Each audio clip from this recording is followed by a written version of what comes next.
Olá, pessoal do laboratório. Olá, caros colegas analistas clínicos que estão participando da Semana da Hematologia Avançada. Este evento online promovido e organizado pela Lab Prática, que está movimentando as análises clínicas, bombando no Facebook com mais de 1.000 inscritos de vários países aqui da América do Sul e até de outros continentes. Estamos aqui, eu, Humberto Medeiros e o meu amigo Valber Matias, que vocês já conhecem aí do nosso canal Lab Prática, e também do grupo Hemograma em Tempo Real, para comentarmos os dois primeiros casos interativos do primeiro e segundo dias desta Semana da Hematologia Avançada. Olá, pessoal. Estamos aqui muito satisfeitos com o resultado obtido com a participação de todos vocês, que seguem o nosso trabalho, que curtem as nossas publicações, que fazem com que tenhamos vontade de produzir mais conteúdo dessa nossa paixão, que é o laboratório. E aí, meu amigo Valber, qual a sua expectativa em relação à participação dos nossos colegas nos casos que preparamos para eles? Humberto, é o seguinte, eu acho que os casos que escolhemos são bem diferenciados da rotina normal de qualquer laboratório. E por isso, serão bem apreciados pelo pessoal que está participando desse evento. Quanto ao grau de dificuldade, alguns considerarão bons, outros difíceis, porque sabemos que temos um público diversificado, né, com muitos estudantes, profissionais com pouco tempo formado e até alguns mais experientes. Mas, com certeza, o aprendizado será de grande valia para todos, porque os casos são especiais, diferentes da rotina da grande maioria dos laboratórios. Isso mesmo, Valber, eu também penso da mesma forma. E acho que o pessoal vai aproveitar bastante esses casos que preparamos para eles. Então vamos lá, vamos ao primeiro caso. Bom, pessoal, aí na tela vocês estão vendo aí o primeiro caso e a gente tem essa primeira questão. Eu vou ler o enunciado, ler as alternativas para depois a gente voltar aí comentando uma de cada vez. Paciente encaminhado com suspeita de doença infecciosa. O hemograma dele apresentou os seguintes dados: WBC 23,4 ou 23.400 de leucócitos, RBC 4,3, hemoglobina 11,7, hematócrito 34,2, VCM 79,5, plaquetas de 52,3. Avaliando estas informações, podemos dizer que o paciente apresenta macrocitose, o hemograma está com microplaquetas, o quadro hematológico sugere uma aplasia, o hemograma se apresenta com uma trombocitopenia ou nenhuma das alternativas. Valber, em relação à macrocitose, o que podemos dizer? Avaliando essas informações aí, observamos que o VCM é de 79,5. Praticamente está um VCM normal. Né? Então, para ser uma macrocitose, ele teria que ter uma alteração. Nesse caso, não podemos dizer que é uma macrocitose. A alternativa não seria essa. O hemograma está com microplaquetas. Nesse caso aí, não foi informado um índice que a gente poderia pensar, que é o VPM. Então, essa alternativa não seria possível ser avaliada. O quadro hematológico sugere uma aplasia, Valber?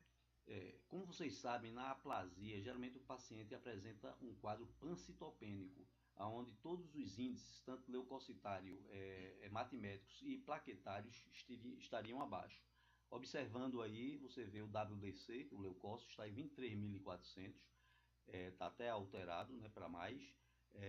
A RBC, as hemácias, estão 4.300.000 e a único índice aí, que são as plaquetas, é que estão consideradas baixas. Então, na realidade, não consideraríamos uma aplasia devido a esses índices. Então, não pensaríamos numa aplasia. Exatamente. Então, essa também não é a alternativa correta. O hemograma, ele se apresenta com uma trombocitopenia. Pronto, essa aí seria uma afirmação, né? Que você observe aí as plaquetas de 52.300, tendo uma trombocitopenia, né? E seria a alternativa a escolher. Pronto, então essa é a alternativa correta, a quarta. Então vamos agora para a próxima alternativa. Só que antes, veja só, nós temos esse anunciado aí, falando das imagens, essa observação. As imagens 1, 2 e 3 são de esfregaço corado, com corante rápido, e as imagens 4 e 5 são da mesma amostra, porém desfregasse corado com corante Meigro-Grünwald-Ginza, ou seja, que é outro corante. Então, eu acho mais prudente a gente observar as 3 imagens primeiro, corado com corante rápido, e depois as outras duas com outro corante, para voltarmos para a primeira, para poder começarmos a comentar, certo? Então, vocês, aí na primeira imagem, imagem 1, nós temos essas duas células. Na imagem 2, nós temos mais 4 células. Na imagem 3, nós temos essas outras 3 células. Vocês estão vendo que é uma coloração bem intensa. Pronto, aqui já é a outra coloração. Vocês estão vendo que mudou completamente de figura. É uma coloração mais clara, bastante diferente, onde nós podemos ver com maiores detalhes. Percebem a diferença? Ok, então vendo, a gente já viu as 5 imagens, agora vamos voltar para a primeira, para a gente poder ir comentando as células que a gente vai encontrar.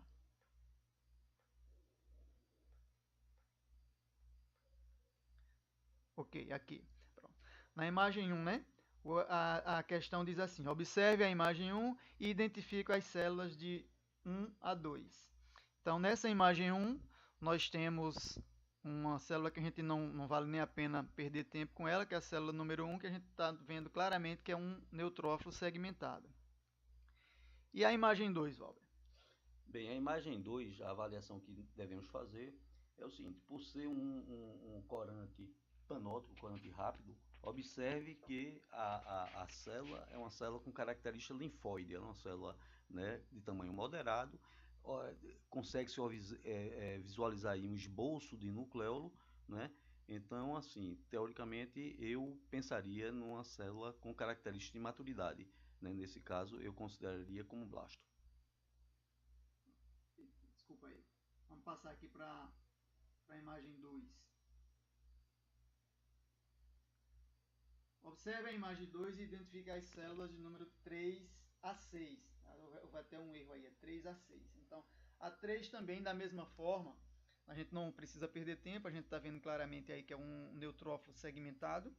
E as outras células têm o mesmo padrão daquela célula da imagem 1, que também nós podemos pensar que são células com características de imaturidade, né, devido a coloração, elas estão aí escuras, muito escuras, devido a essa coloração rápida, né? Só a célula de número 5, que ela está mais perfeitinha, pode até ser que ela seja um linfócito aí, mas aí com essa coloração a gente fica difícil da gente avaliar com certeza, dizer com certeza. Tem algum comentário, Valber? Não, é isso aí mesmo que você falou. Então vamos para a imagem seguinte. Observe a imagem 3 e identifique as células de número 7 a 9. Né? Novamente, a célula 7, um neutrófilo segmentado, a gente não precisa perder tempo. A célula 8 também é um neutrófilo, só que em formato de bastão, o núcleo em formato de bastão. E a célula 9 também com aquela mesma característica. Algum comentário, Valber? Sim, até uma característica importante aí, né, que você observe aí, essa célula tem até um halozinho perinuclear, né, e assim, é uma célula que deixa qualquer uma pessoa na dúvida em relação análise com esse tipo de corante, uma célula grande com essas características. Então vamos passar para a próxima imagem, né? Já é a imagem com corante Meigro-Grünwald-Ginza, que é um corante bom, não é coloração rápida. E aí a gente, inclusive é o que nós utilizamos aqui, né, no nosso serviço. E vocês podem perceber que os detalhes aparecem mais nessa coloração. Então a gente tem como avaliar melhor a questão da cromatina, se está frouxa ou densa. Vocês podem ver aí nessa imagem que é completamente diferente do que a gente estava vendo até agora. Então, novamente, né, na imagem 4 nós temos a célula 10, não precisamos perder tempo, é um neutrófilo, que já iniciou uma segmentação. E as células de número 11 e 12, nós temos aí essas células com cromatina frouxa, inclusive tem uma que tem um nucleolo ali que realmente nos faz pensar em blastos. Exatamente. Você vê uma célula de tamanho médio, né? Com a moderada relação núcleo-citoplasma, o citoplasma dele é com discreta basofilia. Então, na nossa avaliação, seriam 2 blastos, a célula número 12 e a número 11. Vamos à imagem seguinte. O enunciado diz: observe a imagem 5 e identifique as células de número 13 a 17. Então, essa imagem ela fala muito, muito mesmo, porque nós temos aí no mesmo campo nós temos o que nós poderíamos confundir com linfócito, que seriam os blastos, e nós temos realmente linfócitos aí que dá para a gente ver que a diferença é grande entre essas células. Então, a célula número 13 e a célula número 16 são linfócitos normais, vocês estão vendo o tamanho, e as outras 3 células de número 14, 15 e 17 completamente diferentes. Acrescente aí alguma coisa, Val? O que eu costumo sempre fazer essa avaliação é observar que o linfócito, né, que são células pequenas, e a diferença de cromatina, né, entre os linfócitos maduros e os blastos que a gente vê aqui. Então, a avaliação está em relação ao tamanho e à cromatina. Então, as células do sangue periférico normais servem exatamente como parâmetros para podermos avaliar exatamente essas células que não fazem parte do sangue periférico. Então, são a célula número 14, 17 e 15 são blastos. Isso, vocês podem até perceber que o linfócito ele é praticamente do tamanho da hemácia e as outras células são um pouco maiores, né? Então, a cromatina completamente diferente. A cromatina frouxa é o que faz falar a favor de blastos. Então, vamos à questão seguinte. Acabaram as imagens, né? Agora vamos às questões. A questão 7 diz: diante das células que você acabou de identificar, podemos dizer que este paciente apresenta um quadro hematológico compatível com aplasia, anemia perniciosa, leucemia aguda, síndrome mielodisplásica ou doença infecciosa viral. Vamos pensar, né? Aplasia. Como falamos anteriormente, né, a aplasia, os índices. Em relação às imagens, né? Essa questão aqui ela difere daquela lá de cima. Aquela lá de cima nós não tínhamos visto a imagem. Aqui a gente já viu as imagens. Não pensaríamos em aplasia por quê? Pela simples presença dos blastos, né? Na aplasia você não tem blastos. Então, quando a gente viu aqui as imagens, já viu os blastos, então descartaríamos a aplasia. A anemia perniciosa. Por que nós pensaríamos em anemia perniciosa? Nesse caso também, a anemia perniciosa ela não tem blastos, que é a anemia perniciosa ou megaloblástica, ela se parece o quadro hematológico com a leucemia em relação a ter esse quadro de pancitopenia. Mas, a partir do momento que a gente viu blastos, a gente descartaria também a anemia perniciosa. Síndrome mielodisplásica. Nessa síndrome, que são as SMDs, nós costumamos encontrar blastos, porém, num percentual até 5%. E aí, pelas poucas imagens que nós vimos, nós já vimos que tem bem mais do que esses 5% nessa amostra. Então, também poderíamos descartar essa SMD, né? Síndrome mielodisplásica ou SMD. Doença infecciosa viral. Em relação à doença infecciosa viral, Valber, você quer comentar? Não, é porque na doença infecciosa viral geralmente não apresenta blastos, e sim, geralmente, linfócitos atípicos, né? Que são células, realmente, algumas pessoas podem até confundir com blasto, mas tem as suas características que em outros casos mais para frente nós vamos entrar nesse caso. Então, também não seria uma doença infecciosa viral, exatamente pela presença da morfologia que nós vimos de blastos. Então, nos sobrou a leucemia aguda, que realmente é esse caso que a gente está estudando.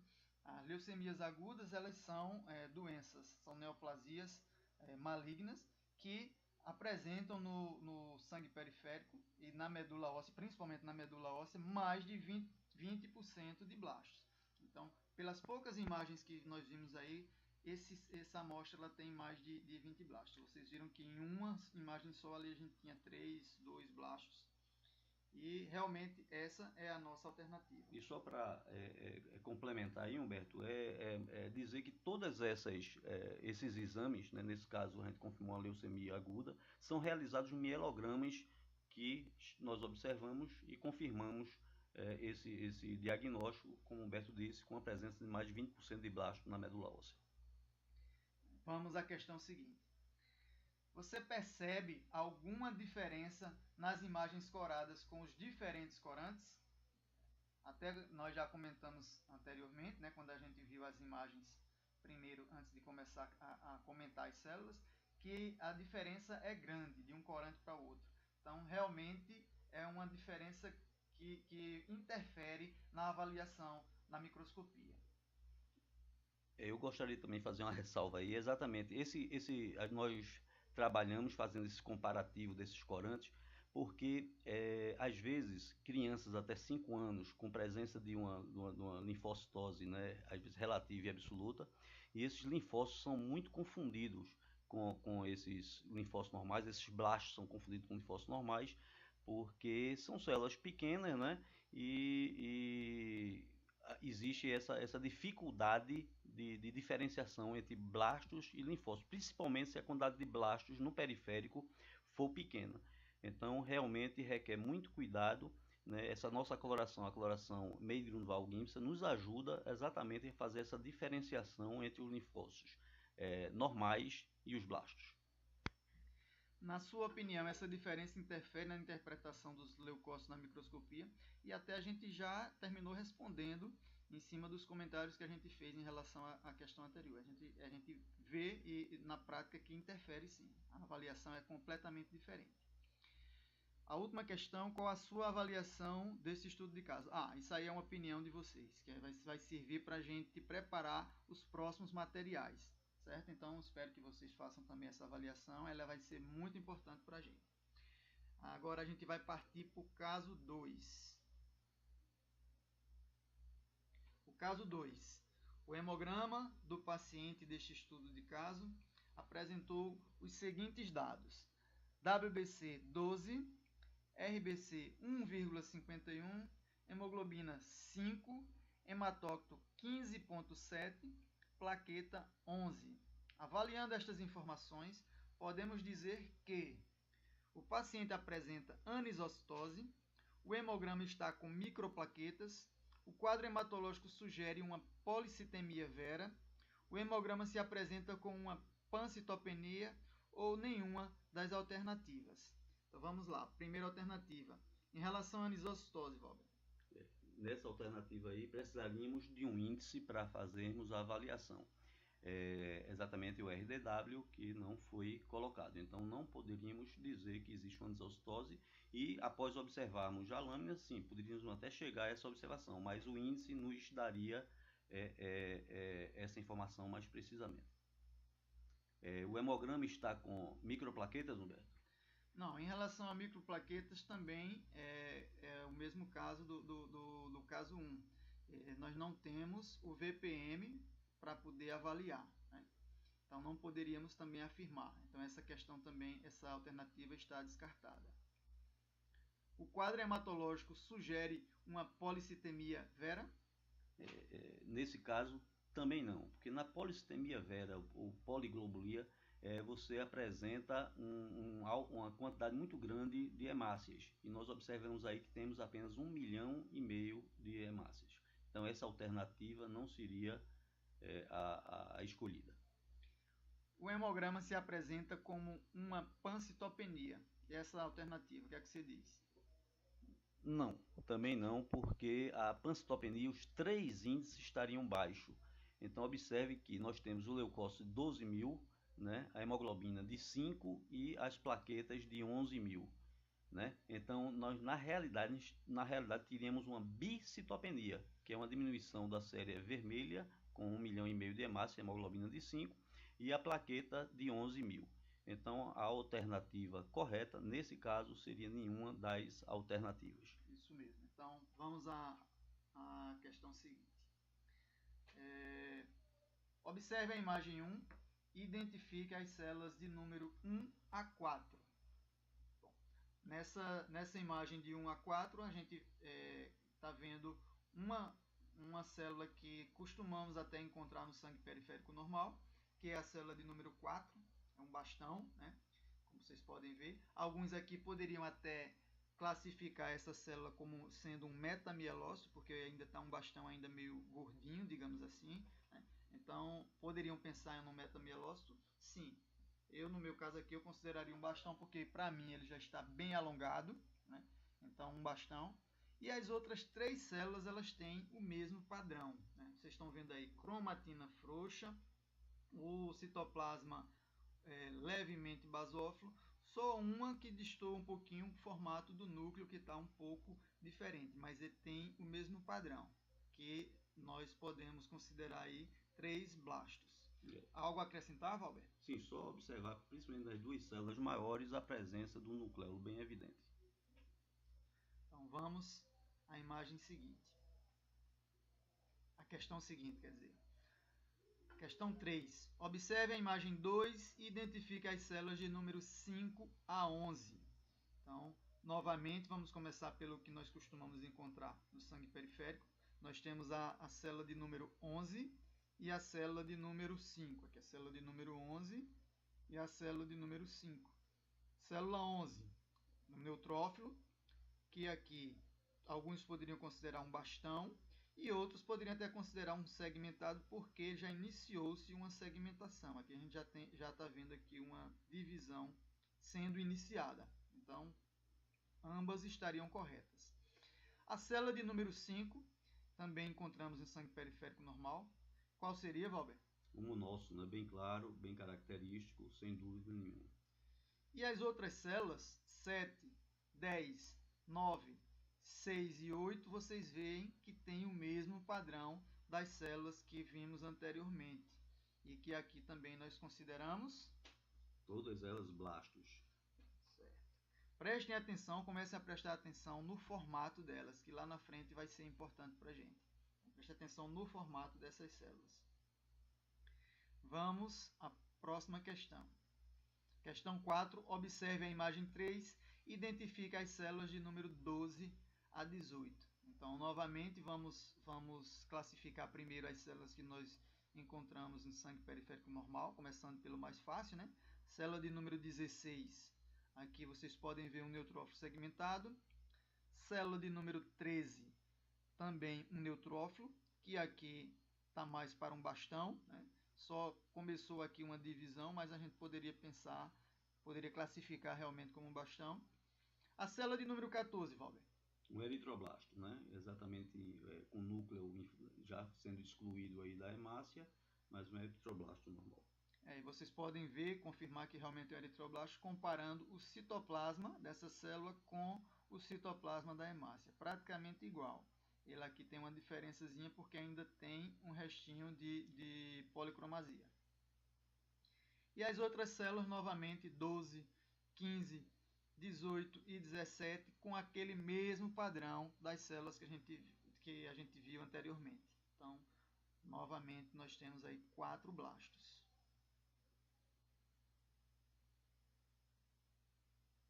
A próxima questão, observe a imagem 4 e identifique as células de número 19 a 27.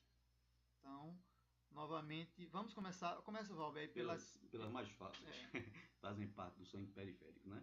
Nós vemos a 25, que é um neutrófilo, feito Humberto Dias, neutrófilo segmentado, né? Observamos a 21, um linfócito, bem característico, uma célula quase do tamanho da hemácia, né? E essa célula 23 aí, né, que talvez algumas pessoas tivessem alguma dúvida, né, mas nós a consideramos como metamielócito. Vocês estão vendo aí que é um granulócito, né? O citoplasma, observe que é granulado, então é um granulócito imaturo. O núcleo está arredondado, ovalado. Alguns aqui poderiam considerar como mielócito. Errado? Não, talvez não esteja, mas nós consideramos como um metamielócito devido o núcleo já está alongado. Ele já iniciou ele está começando a alongar para chegar ao formato de bastão que a gente conhece. Então, poderíamos considerar um metamielócito ou um mielócito. Ambos estão corretos, não tem nenhum problema, certo? Então, mas você vê aqui que a grande questão aqui é o citoplasma com grânulos. Costumamos dizer que essa célula é aquela célula em transição, né? Ela está entre metamielócito e mielócito. Então, essa avaliação é uma avaliação muito pessoal da pessoa, né? E você vai ter que ver. Então, nós achamos que ela está mais para meta. Aí, mas se alguém pode achar que está para mielócito. E isso realmente não interferiria no laudo morfológico. E as outras 6 células seguintes, né? 26, 24, 22, 20, 27 e 19, com o mesmo padrão dos blastos que a gente já viu anteriormente, né? Então são 6 blastos aí. Vamos para a próxima questão. Observe a imagem 5 e identifique as células de número 28 e 29. E aí, Valber? É o mesmo padrão, né? A única coisa que a gente começa a fazer uma ressalva em relação à morfologia. Observe nos blastos anteriores, vários deles tinham essa mesma projeção. É uma das características morfológicas que nós vamos comentar a seguir. Bom, acho que a gente não tem muito o que comentar, que são blastos, apenas 2 blastos. 2 blastos. Vamos para a questão seguinte. Diante das células que você acabou de identificar, podemos dizer que este paciente apresenta um quadro hematológico compatível com anemia megaloblástica, leucemia linfóide crônica, leucemia aguda, síndrome mielodisplásica e policitemia vera. Então, anemia megaloblástica, como nós até já comentamos no caso 1, né, nós descartaríamos de pensar em anemia megaloblástica devido à grande presença de blastos. Então, tem muitos blastos. A anemia megaloblástica não tem blasto, então a gente descartaria. Em relação à leucemia linfóide crônica, Valber? Na linfóide crônica, as células seriam exatamente células maduras, e como são células leucemia linfóide, seriam linfócitos maduros no periférico. Nesse caso, observamos blastos. Então, descartaríamos também. Essa opção de leucemia linfóide crônica. Síndrome mielodisplásica. Como falamos anteriormente, na síndrome mielodisplásica pode até aparecer blasto, mas geralmente até 5%. Né? São doenças que podem realmente evoluir para uma leucemia aguda. Né? Mas nesse caso, pelas imagens que nós mostramos, vocês observaram que existe mais de 5% de blasto nesse exame realizado. Então, também descartaríamos essa opção. E a opção de policitemia vera? Como falamos anteriormente, na polissemia ou poliglobulia, tivemos um aumento da série vermelha, né, que não é o caso. Então, descartaríamos também essa possibilidade, essa alternativa. E, novamente, então, nos sobrou a leucemia aguda, que realmente é o que se trata nesse caso e que só pelas imagens a gente poderia chegar já a essa conclusão, pela grande quantidade de blastos que nós temos aí.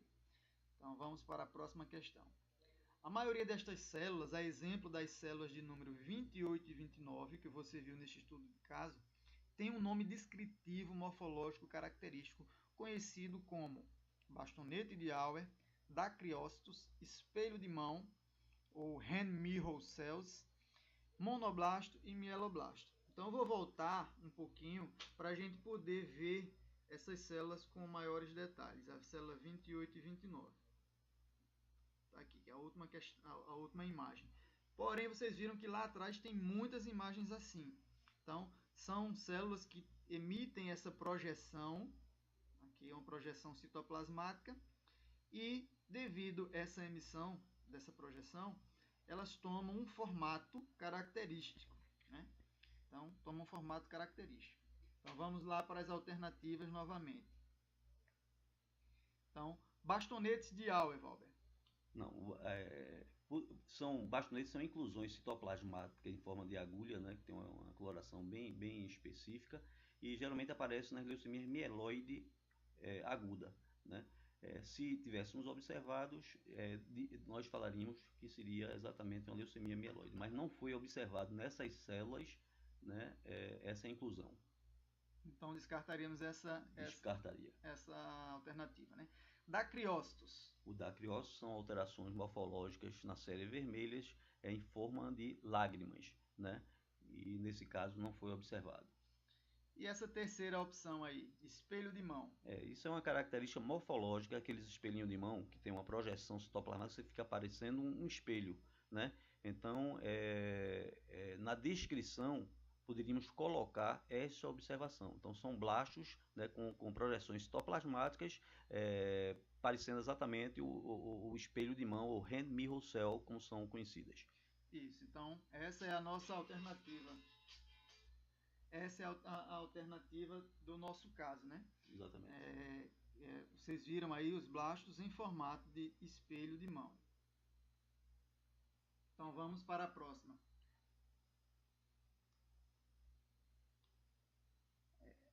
Aliás, a próxima alternativa seria exatamente a avaliação do caso, né? Mas isso aí é pessoal de cada um de vocês que estão participando.